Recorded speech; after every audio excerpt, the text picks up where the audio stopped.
मेरा ये सवाल भंवर साहब से है। मैं उस लम्हे को जानना चाहती हूँ जिस लम्हे आपने ये सोचा कि आप अब तक जो कर रहे थे उसमें कुछ गलत था। वो खुद ही राष्ट्रीय घोषित कर दिया उन्होंने, और पता नहीं राष्ट्रीय क्यों है, क्योंकि राष्ट्रीय थे तो सारी जाति समाज के लोग, सभी धर्मों के लोग उसमें होने चाहिए। केवल हिंदुओं का संगठन बनाना और उसको राष्ट्रीय कहना, ये उनकी उस समय की राजनीति से चीजें शुरू होती है। और बीच बीच में वो कहते रहते हैं कि सारा देश के जो लोग हैं वो सब हिंदू ही हैं। 136 करोड़ हिंदू की बात अभी भी उन्होंने कही, भागवत जी ने। अब वो 136 करोड़ हिंदुओं में हमारे राजस्थान में एक साथी, आपने फिरोज खान का नाम सुना होगा, BHU में जो पढ़ा रहे थे। फिरोज खान का परिवार 3 पीढ़ियों से मोहम्मदी हिंदू है। मैं मोहम्मदी सब हिंदू इसलिए इस्तेमाल कर रहा हूं क्योंकि वो कहते हैं कि मुसलमान जो हैं वो भी उनकी 136 करोड़ में हिंदू हैं और वो मोहम्मदी हिंदू हैं। और वो जो परिवार है वो 3 पीढ़ियों से कृष्ण के भजन गा रहा है। ऐसे मोहम्मदी हिंदू का संस्कृत पढ़ाना आपको बर्दाश्त नहीं हुआ तो आप कैसे राष्ट्रीय हैं और क्या राष्ट्रभक्त हैं और कौन सा राष्ट्र बनाएंगे, ये सवाल हमको जरूर पूछना चाहिए। आपने जो कहा वो कौन सा लम्हा था, उस लम्हे के आने में कई सारी चीजें हैं। मैं तो प्रचारक बनना चाहता था, लेकिन मुझे कहा गया है कि हमें प्रचारक चाहिए, विचारक नहीं चाहिए। तो इसलिए मैं गलती से इधर आपके बीच में हूं, नहीं तो हो सकता है कि अभी आपके खिलाफ मैं भी पता नहीं क्या क्या लिख रहा होता, कुछ कह रहा होता। लेकिन उससे भी ज्यादा बड़ी चीजें जो हुई, और उसको मैंने तफसील से अपनी किताब में लिखा है। बाहर किताब भी है, आप उसको विज्ञापन नहीं समझे, लेकिन आप ले सकते हैं वहाँ से। लेकिन मैं जब अयोध्या वाली कार सेवा में गया और लौट के आया, फिर मार्च 1991 में मंदिर सौंपो या गद्दी छोड़ो एक बड़ा अभियान चलाया गया। और मैं जिस जिले से आता हूँ, भीलवाड़ा से, वहाँ पर भी एक बड़ी रैली हमने निकाली। और उस रैली का समय और नमाज का समय एक था, और उस रैली को गुजरना था एक मस्जिद के नीचे से होकर के।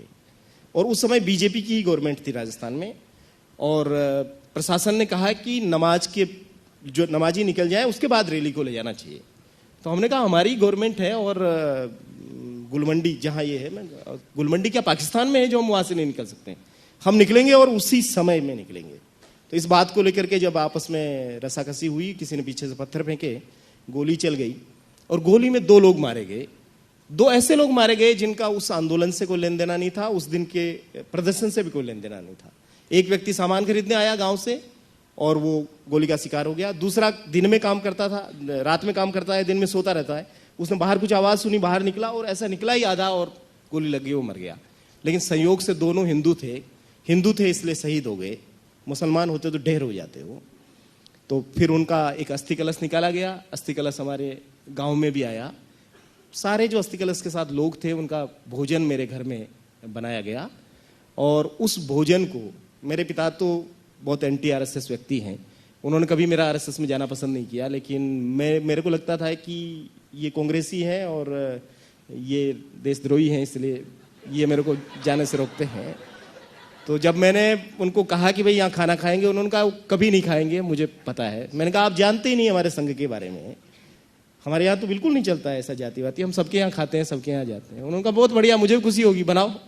तो खाना बनाया गया और ये अस्थि कलश यात्रा गाँव में आई, भाषण वासन हुए, 9 साढ़े 9 बजे रात तक कार्यक्रम चला। फिर हमने कहा कि भोजन ग्रहण कीजिए। तो उनमें से एक सेवा भारती के जो जिलाध्यक्ष थे नंदलाल, वो मुझे एक तरफ ले गए और मुझे कहा कि बंधु आप तो समझते हैं कि अभी अपना हिंदू समाज इतना समरस नहीं हुआ है, तो हम तो खा लेंगे आपके यहाँ, हम तो कभी भी खा सकते हैं, आपके साथ एक थाली में खा सकते हैं, लेकिन ये जो साधु संत आए हैं इनको थोड़ा संकट रहेगा, तो आप ऐसा कीजिए कि पैक करके दे दीजिए खाने को। तो मेरे लिए बहुत शॉकिंग था, क्योंकि मैं तो अयोध्या में मरने के लिए चला गया, लेकिन वो मेरे घर में खाना खाने के लिए भी तैयार नहीं थे। लेकिन मेरी स्थिति आप समझ सकते हैं, मेरे पिताजी ने पहले ही कह दिया था कि ये नहीं खाएंगे, और मैंने दावा किया कि मैं 5 साल से काम करता हूँ और वो खाएंगे ही खाएंगे। तो मुझे लगा कि ये ठीक है कि ये बांध के भी ले जा रहे हैं।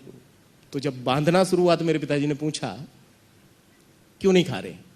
तो उन्होंने नहीं जवाब दिया, लेकिन मैंने ही अपने से जवाब दिया कि अगले गांव में एक और कार्यक्रम करना है और समय नहीं है, इसलिए नहीं खाएंगे।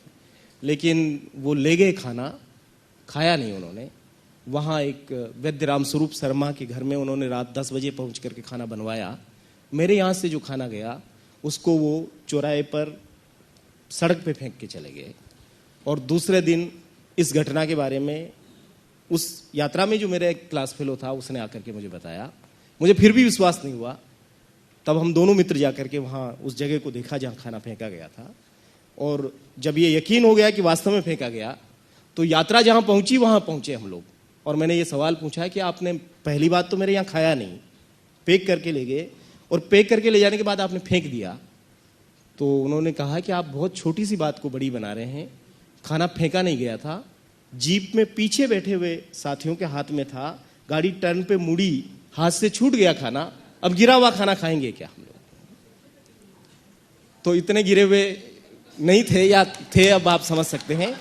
लेकिन वो खाना जिस दिन गिरा या खाना जिस दिन उन्होंने फेंका, उस दिन उन्होंने मुझे भी फेंक दिया, और उसके बाद मैं आप लोगों के साथ